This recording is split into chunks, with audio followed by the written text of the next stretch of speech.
விக்கிரவாண்டியில் வருகின்ற 23ஆம் தேதி விஜய் கட்சியின் முதல் அரசியல் மாநாட்டை நடத்த திட்டமிட்டுள்ள நிலையில் இறுதிக்கட்ட பணிகள் மும்முரமாக நடைபெற்று வருகிறது.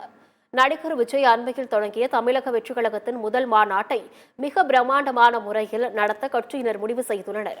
அதன்படி விழுப்புரம் மாவட்டம் விக்கிரவாண்டியை அடுத்த வி சாலை பகுதியில் கட்சியின் முதல் மாநாட்டை நடத்துவதற்கான இடத்தை தேர்வு செய்துள்ளனர். வி சாலையில் வருகின்ற 23ஆம் தேதி விஜய் கட்சியின் முதல் அரசியல் மாநாட்டை நடத்த திட்டமிட்டு அதற்கான அனுமதி மற்றும் பாதுகாப்பு கேட்டு கடந்த 28ஆம் தேதியன்று விழுப்புரம் மாவட்ட ஆட்சியர் போலீஸ் சூப்பரண்ட் அலுவலகங்களில் மனு அளிக்கப்பட்டது. மனு கொடுத்து 5 நாட்கள் ஆகியும் மாநாட்டிற்கான அனுமதி வழங்குவதில் மாவட்ட நிர்வாகமும் காவல்துறையும் இன்னும் பதிலளிக்காமல் உள்ளன. இந்த நிலையில் விக்கிரவாண்டியில் வரும் 23ஆம் தேதி நடைபெறவுள்ள தமிழக வெற்றிக் கழகத்தின் முதல் மாநாட்டின் பணிகள் இறுதிக்கட்டத்தை எட்டியுள்ளதாக தகவல்கள் வெளியாகியுள்ளன.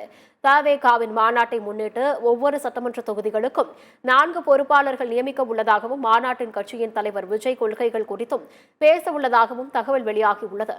அக்கட்சியினரிடையே எதிர்ப்பை ஏற்படுத்தியுள்ளது.